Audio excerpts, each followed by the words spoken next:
Madam madam এই টাইমে অফিসে ছাত্র শিবির ম্যাডাম রোম্যান্স করতেছে। বুঝি স্যার একটা বল দিই। স্যার কলটা ধরেন ধরেন ধরেন কলটা ধরেন। আর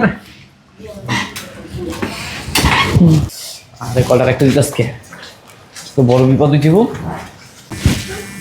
আরে কে কল দিতেছে বারবার? আরে সিকিউরিটি গার্ডটা ফোন দিচ্ছে বারবার। তো ফোনটা ধরো, ইমার্জেন্সি তো হতে পারে। আচ্ছা ঠিক আছে। হ্যালো। হ্যাঁ স্যার, আমি ম্যাডাম তাই বসছে, ম্যাডাম উপরে যেতেছে। কি তোর ম্যাডাম আসতেছে? আচ্ছা ঠিক আছে, তুই রাখ, আমি দেখতেছি। ঠিক আছে আপনি দেখেন।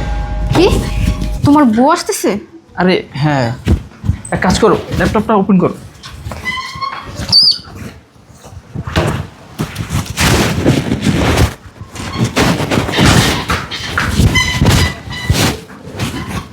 কিসে? আচ্ছা দেখো, এটা হচ্ছে আমাদের অনেক বড় একটা প্রজেক্ট। হ্যাঁ, তো এই প্রজেক্টটা আমাদের যেভাবে হোক সাকসেস করতে হবে। জি স্যার। আর তুমি এই সময় অফিসে? ভাবলাম হুট করে তোমার অফিসে এসে তোমাকে সারপ্রাইজ দিই। কি আমাকে দেখে খুশি হওনি? কি বলো, খুশি হব না কেন? আমি তো অনেক খুশি হয়েছি, আর আমি তো চাই তুমি প্রতিদিন এরকম অফিসে এসে আমাকে সারপ্রাইজ দাও। ও আচ্ছা, যাক তাহলে তুমি আমাকে দেখে খুশি হয়েছো। আমি ভেবেছিলাম তুমি আমাকে দেখলে ডিস্টার্ব ফিল করবে। আরে না না, কি বলো, আমি ডিস্টার্ব ফিল কেন করব? তুমি তো আমার বউ, তোমাকে দেখে আমি অনেক খুশি হয়েছি। আচ্ছা শোনো, তোমার জন্য আরও একটা সারপ্রাইজ আছে। আর একটা সারপ্রাইজ? সেটা আবার কি? তোমার হাত তো দেখতেছি একেবারে ফাঁকা, আবার কি সারপ্রাইজ দিবি বলো তো? স্যার আমি এখন আসি। আচ্ছা ঠিক আছে, আর সাকিবকে বলবেন আপনার ম্যাডামের জন্য এক কাপ কফি পাঠিয়ে দিতে। Okay sir. না না মিস শিউলি, আপনার কোথাও যেতে হবে না, আপনি এখানেই থাকুন। সারপ্রাইজটা হয়তো আপনারও ভালো লাগতে পারে, সারপ্রাইজটা দেখেই না হয় যাবেন। আচ্ছা ঠিক আছে, তুমি এক কাজ করো, তুমি ভিতরে এসে বসো।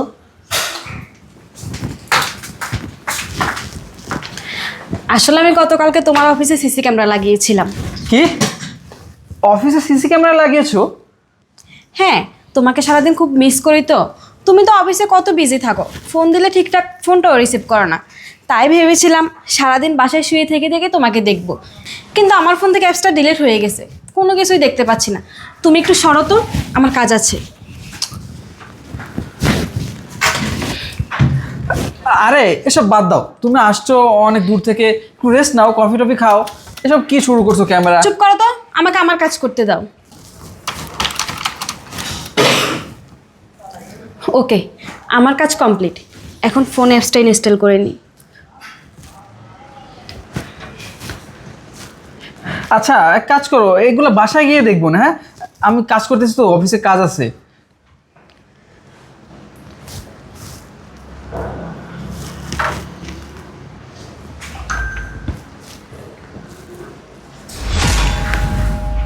ও আচ্ছা, তাহলে অফিসের কেবিনে এখন এগুলো চলে?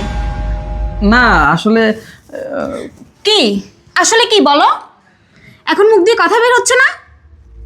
কি হলো, তুমি অফিসে এগুলো করে বেড়াও? ছি ছি ছি, আমি যদি সিসি ক্যামেরাটা না লাগাতাম তাহলে তো তোমার এগুলো ধরতেই পারতাম না। আচ্ছা, তুমি অফিসে সিসি ক্যামেরা লাগালে কখন? সিসি ক্যামেরা লাগিয়েছি কখন? ম্যাডাম এখন যে জায়গা বসাইছেন না, এখন পারফেক্ট হয়েছে। আপনার হাজবেন্ড কি করে না করে আপনি বাসা থেকে একবার সম্পূর্ণ সব কিছু দেখতে পারবেন। এখন আমি লাইনটা লাগাই দেই, তারপরে কমপ্লিট। কোনোভাবে বুঝতে পারবেন না আপনার হাজবেন্ড যে এখানে একটা সিসি ক্যামেরা লাগাইছে। আচ্ছা ঠিক আছে ভাইয়া, আমি বাসা থেকে কিভাবে সব কিছু দেখতে পাবো আপনি আমার ফোনে অ্যাপসটা ইনস্টল করে সব কিছু সেটিং করে দেন। ঠিক আছে ম্যাডাম, আমি আসতেছি, ইনস্টল করে দিচ্ছি। আচ্ছা আসেন, নেন ভাইয়া সব কিছু অবশ্যই সেটিং ম্যাডাম, করে দেন। আমি সম্পূর্ণভাবে সেটিং করে দিচ্ছি যাতে করে আপনি সুন্দরভাবে 8K রেজুলেশনে আপনি বাসা থেকে দেখতে পারেন। এই যে ইউসি ক্যামেরা সেট আপ ডান। এই যে স্পষ্টভাবে আপনি খুব সুন্দরভাবে দেখতে পারবেন পুরো অফিস। ওই ক্যামেরা এই ক্যামেরা, দুইটা ক্যামেরা আমি লাগাই দিছি, আপনার এখন কোনো টেনশন নেই। আচ্ছা ভাই, আপনার বিল কত হয়েছে? আমার বিল হলো 5300 টাকা ম্যাডাম। আচ্ছা আমার সাথে চলুন, আপনার বিলটা আমি দিচ্ছি। ঠিক আছে। তুমি অফিসে সিসি ক্যামেরা লাগিয়েছো? আমি সেটা জানতেও পারলাম না।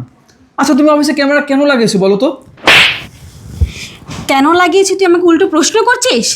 যদি সিসি ক্যামেরা না লাগাতাম তাহলে তোদের এসব নোংরামি আমি হাতে নাতে ধরতে পারতাম? শোন, গত কয়েক মাস তুই আমাকে অনেক ইগনোর করছিলি। রাত করে বাসায় ফিরিস, বাসায় ফিরলেও আমাকে টাইম দিস না, তুই আমার সাথে আজে বাজে ব্যবহার করিস। আর সেই সন্দেহের বশেই আমি অফিসে সিসি ক্যামেরা লাগিয়েছি, তুই অফিসে কী করে বেড়াস সেগুলো হাতে নাতে ধরার জন্য। আর এখন তো সব কিছু নিজের চোখেই দেখতে পেলাম, এই কারণে আমাকে ইগনোর করিস।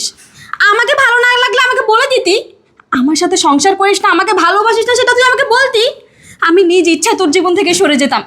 কিন্তু দিনের পর দিন আমাকে বাসায় রেখে অফিসে এসব নোংরামি করে বেড়ানোর মানেটা কি বল?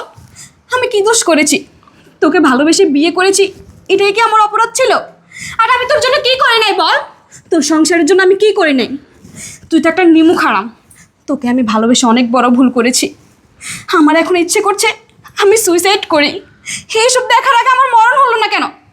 ছি, তোকে আমার কিছু বলার নেই। ঠিক আছে, তোর আমাকে ভালো লাগে না তো থাকতে হবে না আমার সাথে, আমার সাথে তোর সংসার করতে হবে না। তুই আমাকে ডিভোর্স দিয়ে দিস, ডিভোর্স লেটার পাঠিয়ে দিস, আমি সাইন করে দিব। সর। আমি ভুল করে ফেলছি, তুমি প্লিজ আমাকে মাফ করে দাও। একদম টাচ করবি না আমাকে, তোর এই নোংরা হাত দিয়ে তুই আমাকে ছবি না। তুই তুই এই মেয়েকে নিয়েই থাক। আরে তোমাকে বলি, তোমাদের মতো কিছু মেয়েদের স্বভাব এরকম কেন? হ্যাঁ, তুমি জানো না ওর ঘরে বউ আছে? ওর ঘরে বউ আছে জানার সত্ত্বেও ওর সাথে অফিসে বসে নোংরামি করো। তোমাদের মতো মেয়ের উচিত পতিতালয়ে যাওয়া। অন্যের সংসার নষ্ট করে তোমরা কি মজা পাও? ছি ছি ছি, তোমাদেরকে দেখে আমার খুব ঘৃণা হচ্ছে। সরো, আমাকে ঠকালে না কোনোদিন ভালো থাকবে না, এটা মাথায় রেখো। সরো সরো। তাবিন, আমার কথাটা শোনো।